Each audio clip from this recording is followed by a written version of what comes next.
Hi, boys and girls. We're going to practice drawing conclusions again today with an informational text called Amazing Animal Bodies. Remember, informational texts are stories or books that give facts about a particular topic. Amazing Animal Bodies is written by Margaret Bishop. I want you to take a look at this first photograph. A photograph shows pictures of real things. So what does this picture show? You're right, it shows animals. So we're going to be reading about animals and their bodies. This scientist studies animals. He finds out how their bodies help them to stay alive.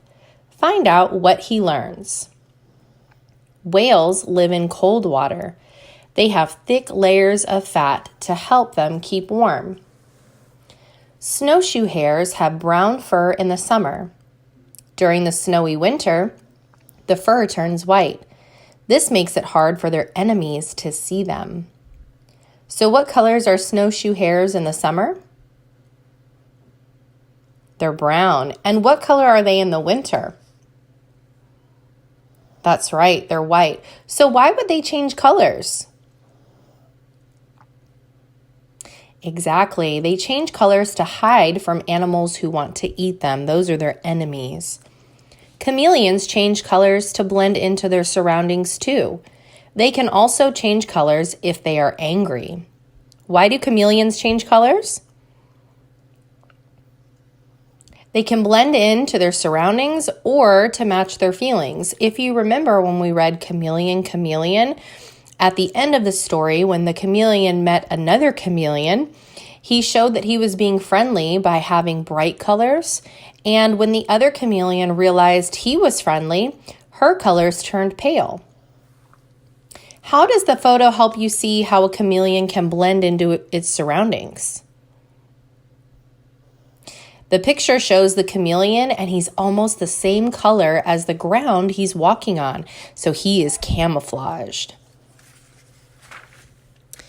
Anteaters have long snouts to help them eat.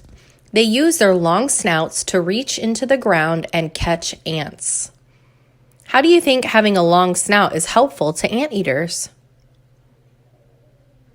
That long snout helps them get into the ground to get those ants to eat.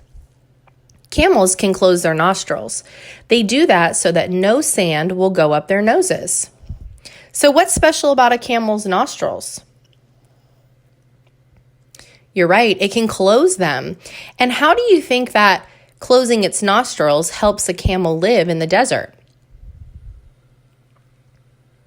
Well, in the desert, there's a lot of sand, right? And it keeps that sand from going up its nose. That would be important. I don't think that would feel very good. Now, it's your turn to study an animal.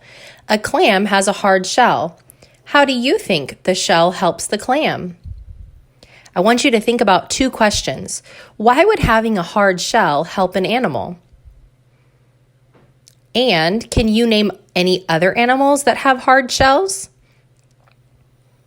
Think about those two questions and comment if you can think of why it would be important to have a hard shell and if you can name another animal that also has a hard shell just like a clam.